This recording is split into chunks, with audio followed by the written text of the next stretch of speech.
जय श्री कृष्ण दोस्तों। श्रीमद् भागवत गीता के चौथे अध्याय में आप सभी को स्वागत करता हूँ। इस अध्याय में हम लोग जानेंगे कि कुरुक्षेत्र में भगवान श्री कृष्ण और अर्जुन के बीच क्या संवाद हुआ था।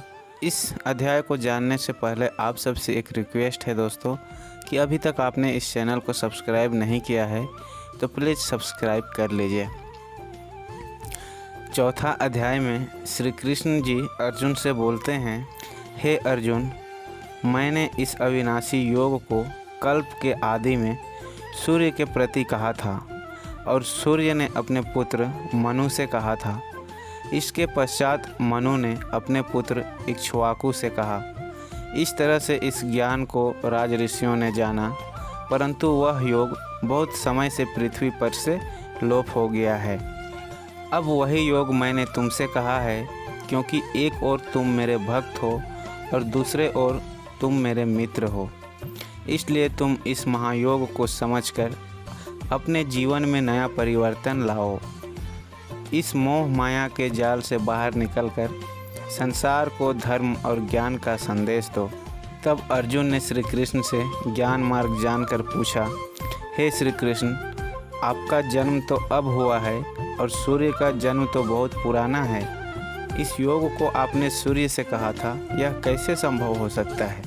इस प्रश्न पर श्री कृष्ण जी हंसकर बोलते हैं, हे मेरे प्रिय भक्त अर्जुन, मेरे और तुम्हारे बहुत जन्म हो चुके हैं, किंतु तुम उन जन्मों को नहीं जानते और न ही जान सकते हो। यह केवल मैं ही जानता हूँ। मेरा जन्म साधारण प्राणियों जैसा नहीं है।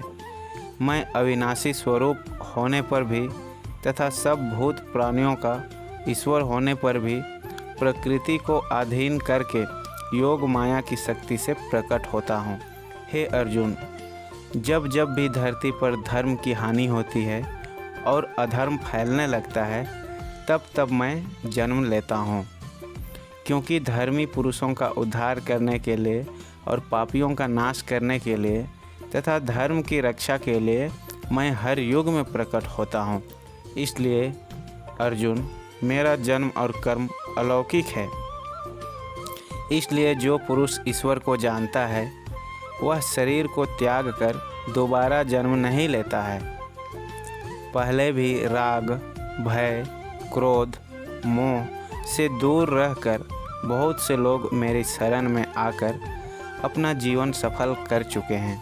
उनका कल्याण मैंने इसलिए किया है कि उन्हें ज्ञान प्राप्त हो चुका है। जो मुझे जैसे याद करता है मैं उसे वैसे ही याद करता हूँ।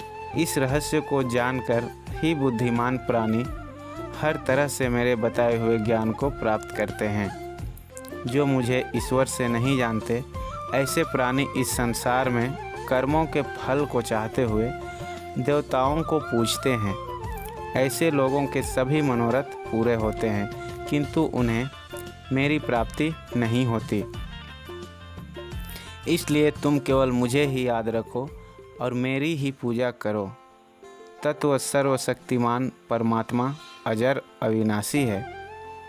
पांडव पुत्र अर्जुन, गुण और कर्मों के हिसाब से ब्राह्मण, क्षत्रिय, वैश्य और शूद्र बनाए गए हैं। उनका कर्ता भी मैं ही हूँ, क्योंकि हर प्राणी के कर्मों का फल उसे मिलता है। जैसा कोई कर्म करता है मैं उसके भाग्य में वह लिखता हूँ। इसलिए तुम पूर्वजों द्वारा सदा से किए हुए कर्म ही करो। परंतु कर्म क्या है, अकर्म क्या है, इस विषय पर बुद्धिमान प्राणी भी उलझ जाते हैं। कर्म का स्वरूप भी जानना और बुरे कर्मों का ज्ञान प्राप्त होना चाहिए तथा निषिद्ध कर्म के बारे में जानना चाहिए, क्योंकि कर्म की गति गहन है। जो प्राणी कर्म में अर्थात अहंकार से दूर की हुई सारी चेष्टाओं में अकर्म अर्थात वास्तव में उनका न होना, बिना देखे जो प्राणी अधर्म में भी अर्थात अज्ञानी प्राणियों द्वारा किए हुए सारी क्रियाओं के त्याग में भी यानी त्याग रूप क्रियाओं को देखे, वही बुद्धिमान होता है। हे अर्जुन, जिसके सारे कार्य कामना और संकल्प से दूर हैं, ऐसे अज्ञान रूपी आग द्वारा भस्म हुए कर्मों वाले प्राणियों को ज्ञानी लोग भी पंडित कहते हैं। जो पुरुष संसार से दूर भगवान की लगन में लगे हुए हैं, उसी को अपना संपूर्ण जीवन समझते हैं। वे कर्मों के फल अर्थात कर्तव्य अभियान को त्याग कर कर्म के साथ अच्छी तरह बर्ताव करते हुए भी कुछ नहीं करते हैं। जिन्होंने शरीर और अंतःकरण को जीत लिया है और सारी संभोग सामग्री त्याग दी है, ऐसे प्राणी यदि शरीर संबंधी कर्म को करते भी हैं तो पापी नहीं कहलाते हैं। यज्ञ के लिए आचरण करने वाले प्राणियों में से कोई तो इस भाव से यज्ञ करता है कि अर्पण भी ब्रह्मा है और हवन करने योग्य द्रव्य भी ब्रह्मा है और उसी ब्रह्मा का रूप हवन कुंड भी है। हवन सामग्री भी जब आग में डाली जाती है वह ब्रह्मा ही है। इसलिए ब्रह्म रूप कर्म में समाधिस्थ हुए उस पुरुष द्वारा जो प्राप्त होने योग्य है वह भी ब्रह्मा ही है। और दूसरे भोगी लोक देवताओं के पूजन रूप यज्ञ को ही अच्छी तरह से पूजते हैं और अन्य ज्ञान लोक ब्रह्मा ईश्वर रूपी आग में ही यज्ञ के द्वारा उनमें हवन करते हैं। अन्य लोग भक्त इंद्रियों का संयम यथा स्वाधीनता रूपी आग में हवन करते हैं, यानी इंद्रियों को रोककर अपने वश में कर लेते हैं। और दूसरे योगी शब्दादिक विषयों को इंद्रिय रूपी आग में हवन करते हैं, वह इंद्रियों को ग्रहण करते हुए भस्म कर देते हैं। अन्य योगी जन इंद्रियों की चेष्टाओं और प्राणों के व्यापार के ज्ञान से प्रकाशित हुई परमात्मा में स्थित रूपी योग की आग में हवन करते हैं। अन्य कई प्राणी ईश्वर को अर्पण बुद्धि से लोक सेवा में द्रव्य लगाने वाले हैं। वैसे ही कई प्राणी सर्वधर्म पालन करने वाले और यज्ञ करने वाले हैं। इनमें से कई ऐसे प्राणी भी हैं जो कई प्रकार के यज्ञ करने वाले हैं। दूसरे कई प्राणी अहिंसा व्रत करके भगवान की पूजा तथा शास्त्रों का अध्ययन करके ज्ञान रूपी यज्ञ करते हैं। दूसरे योगी जन अमान वायु में प्राण वायु का हवन करते हैं। अन्य नियमित आहार करने वाले योगी जन प्राणों को प्राणों में ही हवन करते हैं। इस प्रकार यज्ञों द्वारा पाप का नाश करते हैं। हे पार्थ, यज्ञों के परिणाम रूप ज्ञानामृत को भोगने वाले योगी जन सनातन परब्रह्म परमात्मा को प्राप्त होते हैं। जो पुरुष इस मृत्यु लोक में दूसरों को सुख नहीं दे सकता, वह परलोक में सुख की आशा कैसे रख सकता है। ऐसे बहुत प्रकार के यज्ञ वेद में लिखे गए हैं। उन सब के शरीर, मन और इंद्रियों को क्रिया द्वारा ही उत्पन्न होने वाले ज्ञान तत्वों को जानकर निष्काम कर्म योग द्वारा संसार बंधन से मुक्त हो गए हैं।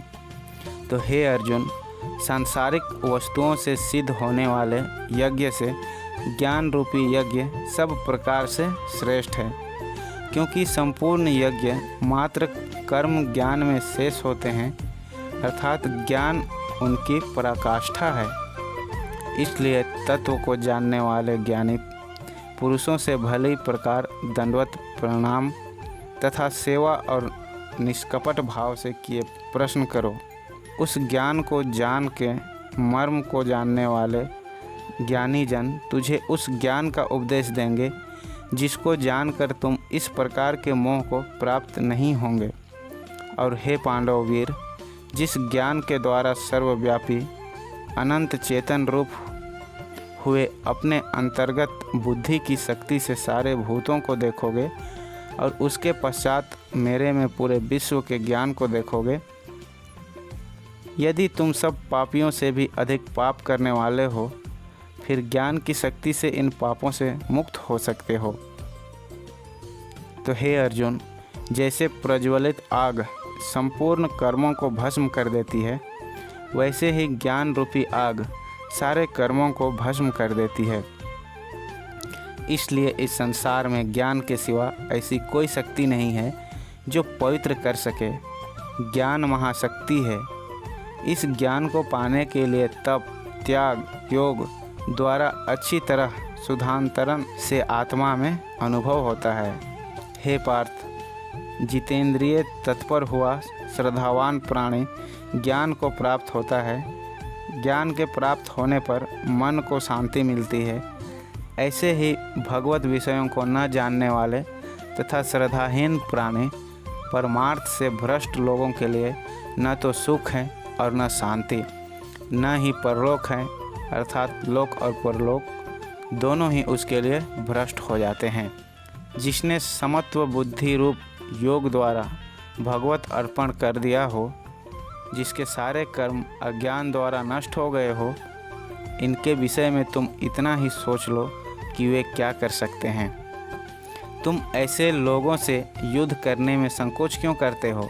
बुराई का विनाश करना तो ज्ञानी का कर्तव्य होता है। उठो अर्जुन, युद्ध के लिए तैयार हो जाओ। मैं ही तुम्हारा कर्म हूँ, मैं ही तुम्हारा रक्षक हूँ। तुम धर्म की रक्षा करो, मैं तुम्हारी रक्षा करूँगा। भगवान श्री कृष्ण अर्जुन से इतना कहते हैं और श्रीमद् भागवत गीता का 4था अध्याय समाप्त हो जाता है।